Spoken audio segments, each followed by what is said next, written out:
여러분, 놀랍게도 오는 10월 16일 이후 미신고 에어비앤비 숙소는 더 이상 예약을 받을 수 없게 됩니다. 안타깝게도 이 사실을 모르고 있다가 그동안 쌓은 수익이 하루아침에 제로가 되는 분들이 생길 거예요. 그동안 세팅했던 나의 물건을 무용지물이 되는 그런 상황이 발생할 겁니다. 반대로 이 시기를 기회로 삼는다면 합법 전환을 통해서 은행이 인정하는 사업자가 되고 대출 대환까지 열리면서 다른 건물을 매입할 수 있는 발판이 됩니다. 오늘은 그 합법 전환 스위치 전략과 손익구조 그리고 리스크와 기회까지 말해보겠습니다. 안녕하세요, 흥부치입니다. 저도 솔직히 말씀드릴게요. 저도 2020년도에는 법을 잘 몰라서 불법 에어비앤비를 운영하다가 벌금까지 냈습니다. 그때 충격이 얼마나 컸던지 에어비앤비 안해 합법적으로 가야겠다 하면서도 그 방법을 고시원 그리고 모텔로 하다가 여기까지 왔습니다. 저도 에어비앤비로 여기까지 왔어요. 고시원 모텔로 전환을 하면서 그 한 번의 선택을 그래도 제대로 하다 보니 지금의 저를 여기까지 끌고 왔습니다. 그래서 오늘은 제가 직접 걸어온 길을 기준으로 합법 전환의 3가지 루트를 말씀드릴게요. 사실 2025년 10월 16일부터는 기존 에어비앤비 숙소도 영업신고증 제출 의무가 생깁니다. 미제출 시 2026년 1월 1일부터 예약이 전면 차단됩니다. 하지만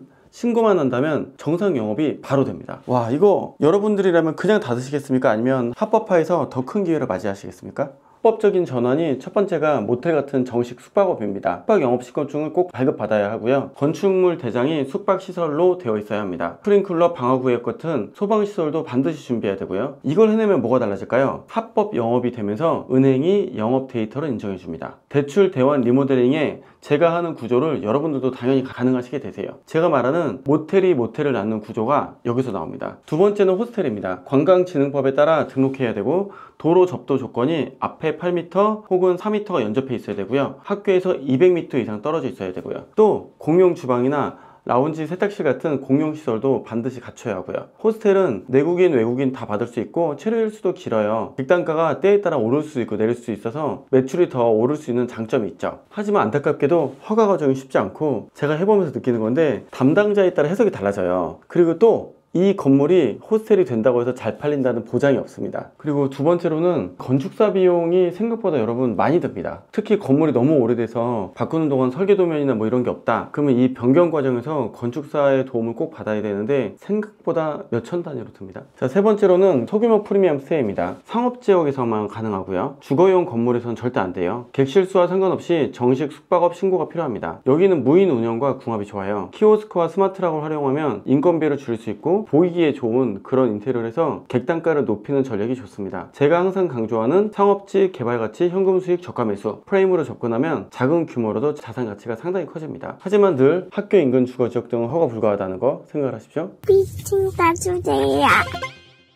정리를 한다면 모텔은 신고증, 용도, 소방기준 충족 시에 안정성과 레버리지가 뛰어납니다. 그리고 호스텔은 외국인 수요의 강점도 있고 입지의 규제라던가 추구 전략이 약간 애매해요. 지금은 추구 전략이 나름대로 먹힐 만한 포인트들이 있어요. 근데 그거는 호스텔을 이해하는 사람이라 그렇고요. 만약에 건물 시장이 죽으면 호스텔이 좀 없어질 수도 있습니다. 위치가 아무래도 호스텔 자리가 완전 좋은 자리가 그렇게 많지는 않거든요. 그 중에 좋은 자리를 선택했다면 참 나쁘지 않습니다만 애매한 자리에서는 반려빌의 또 다른 모습이 될 가능성이 높죠. 스테이는 상업지역의 필수, 무인 운영으로 효율성을 높일 수 있고 콘셉트로 객단가를 높일 수 있는 장점이 있습니다. 결국 중요한 건 내 자본과 그 상권에 맞게 목표에 맞게 루트를 찾는 거예요. 결국 중요한 건 단순히 숙소로 돌리는 게 아니라 은행이 인정하는 비즈니스로 건물을 키우는 겁니다. 저도 불법에서 합법으로 전환했을 때 그나마 대출이 비로소 스타트를 하고 다음 건물을 살 수 있는 기회가 생겼습니다. 그래서 말씀드립니다. 합법 전환이 불편한 절차가 아니고 결과적으로는 합법으로 가게 돼 있어요. 혹시 이 3가지 루트 중에 여러분들은 어떤 루트가 현실적이라고 생각하시나요? 모텔일까요? 호스텔일까요? 아니면 스테이일까요? 여러분들의 판단을 댓글로 한번 써주십시오.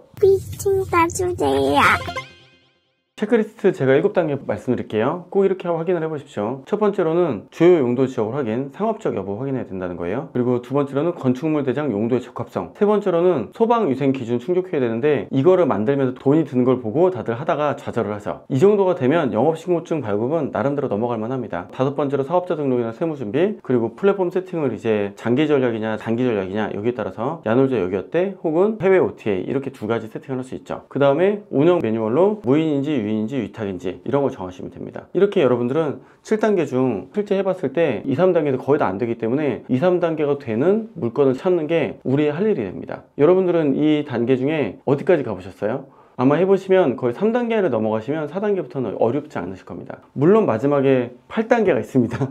운영을 꾸준하게 잘하는 게 진짜 능력이죠. 다음 영상에서는 무인 10실 스테이, 유인 30실 모텔 실제 손익 구조를 비교해서 보여드리고 두 가지를 어떠한 관점으로 봐야 될지 말씀드릴게요. 기대해 주십시오. 부동산과 숙박업의 현실을 누구보다 가까이 경험해온 황금우친이 앞으로도 같이 차근차근 확인해 보겠습니다. 여러분들도 함께 가시죠.